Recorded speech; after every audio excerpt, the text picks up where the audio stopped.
Hello बच्चों। आज मैं आप लोगों को क्लास 10th का जो आप लोगों को सीबीएसई की तरफ से सैम्पल पेपर मिला है ना, बेसिक मैथमेटिक्स का सेशन 2023 टू 24 का ये लेटेस्ट पेपर है। इसका हम सेक्शन ए ऑलरेडी कर चुके हैं, वो चैनल पे अपलोड है। तो आज मैं आप लोगों को इसका सेक्शन बी स्टार्ट कराऊंगी। तो चलिए देखते हैं क्या है सेक्शन बी। एक बार नंबर ऑफ क्वेश्चंस देख लेते हैं। तो 21, 22, 23, 24, 25 टोटल 5 क्वेश्चन है आपके पास इस सेक्शन में। ठीक है, 21 क्वेश्चन है आपके पास यहाँ पर। Find whether the following pair of linear equation is consistent और इनकंसिस्टेंट। चैप्टर नंबर 3 का क्वेश्चन है। पहली बात तो आपको ये पता होना चाहिए क्वेश्चन को देखते ही कि कौन से चैप्टर का क्वेश्चन है, तभी आप उसको अटेम्प्ट कर पाओगे। तब वो कह रहा है कि बताओ कि इस जो ये लीनियर इक्वेशंस आपको दे रखी है, ये कंसिस्टेंट है या इनकंसिस्टेंट है। तो उसके लिए मुझे वो कंडीशन चेक करनी पड़ेगी ना, A1/A2 B1/B2, है ना। तो A1/A2 आ जाएगा मेरा 3/6 मतलब 1/2। B1/B2 की अगर मैं बात करूँ तो वो आ जाएगा मेरे पास 2/-4, इसका मतलब -1/2 कह सकती हूँ। C1/C2 अगर मैं चेक करूँ तो वो आ जाएगा 8/9। तो यहाँ पर A1/A2 जो है वो नॉट इक्वल दिखा रहा है मुझे B1/B2 के। नहीं आ रहा ना इक्वल। तो जब ये इक्वल नहीं आता तो क्या होता है आपके पास, ये आपके पास इंटरसेक्टिंग लाइन होती है और उसमें हमारे पास कंसिस्टेंट सॉल्यूशन होते हैं। तो इसका आंसर आ जाएगा कंसिस्टेंट। इनकंसिस्टेंट सिर्फ और सिर्फ हमारे पास पैरेलल लाइन के केस में होते हैं और किसी केस में नहीं होते, जिसकी कंडीशन आपको पता होगी A1/A2 is equal to B1/B2 is not equal to C1/C2 होती है। क्लियर है फर्स्ट क्वेश्चन आपका यहाँ पर 21। चलिए अब आते हैं क्वेश्चन नंबर 22 पे। यहाँ पर आपसे क्या कह रहा है इस क्वेश्चन के अंदर, in the given figure if A B C D is a trapezium, एक फिगर दे रखी है, ए बी सी डी आपको एक ट्रेपीजियम भी दे रखा है। In which A B is parallel to C D parallel to E F, मतलब ये इसके पैरेलल और इसके, तो ये तीनों लाइंस कह सकते हैं हम कि ये आपस में पैरेलल है। प्रूव दैट ए ई, जो ए ई है ये वाली साइड, अपॉन में E D is equals to में बी एफ अपॉन में एफ सी। आपको ये प्रूव करना है। क्वेश्चन क्लियर हो गया क्या कह रहा है आपसे क्वेश्चन में। अब देखो, ये देख के पता तो चल गया मुझे कि ये चैप्टर नंबर 6 का क्वेश्चन है ना। और इसमें हमें ये भी पता चल गया बीपीटी लगेगी। लेकिन अगर आप ध्यान दें तो ये आपके पास एक ट्रेपीजियम दे रखा है, पर बीपीटी तो हमारा ट्राइंगल के अंदर लगता है। तो ऐसा करती हूँ मैं इसको ट्राइंगल की फॉर्म में बना लेती हूँ।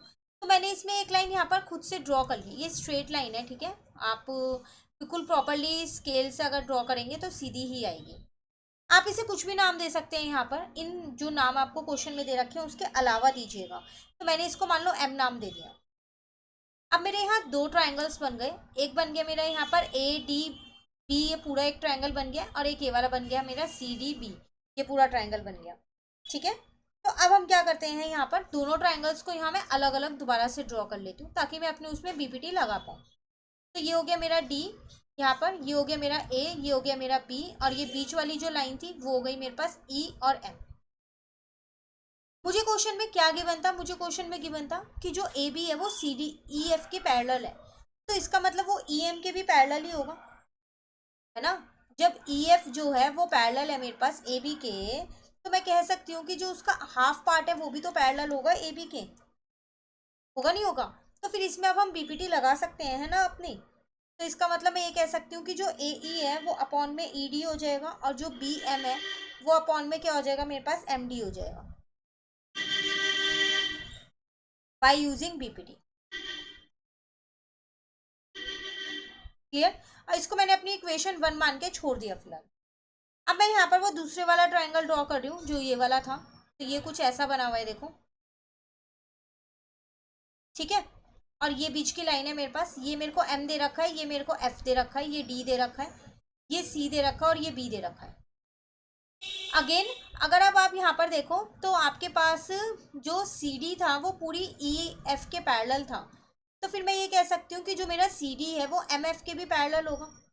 तो फिर मैं इसमें भी बीपीटी लगा सकती हूँ, आसानी से लग जाएगी ना। तो बीपीटी अगर हम इसके अंदर लगाएंगे तो साइड्स कौन कौन सी साइड की रेशो आएगी मेरे पास, तो वो आ जाएगी बी एम, अपॉन में हो जाएगा मेरे पास डी एम या एम डी लिख सकते हो। तो यहाँ आ जाएगा बी एफ, अपॉन में कितना हो जाएगा F C. Again by using BPT, आपने क्या किया, बीपीटी को यूज किया है।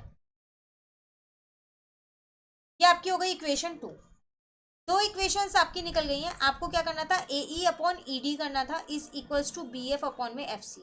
अगर आप ध्यान से देखें तो ये वाली साइड और ये वाली साइड दोनों इक्वेशंस में है, तो बस अब आप यहाँ लिख सकते हो फ्रॉम इक्वेशन 1 एंड 2,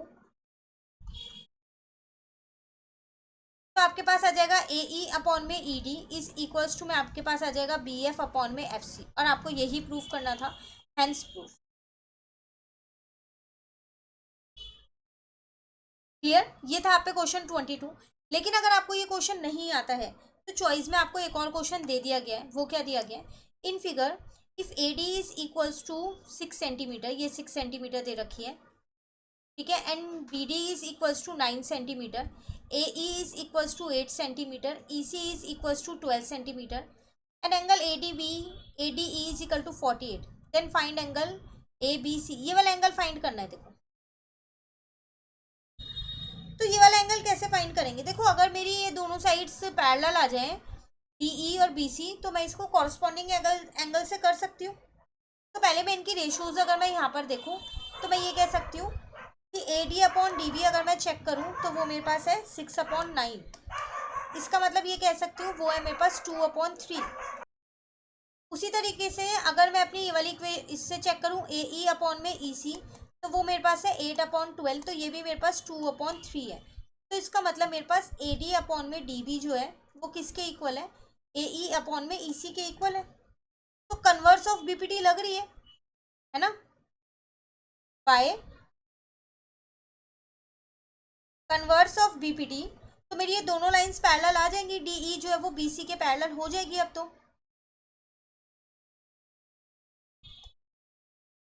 अब जब ये दोनों लाइंस पैरेलल हैं तो मैं कह सकती हूँ ये दोनों मेरे कॉरस्पॉन्डिंग एंगल है।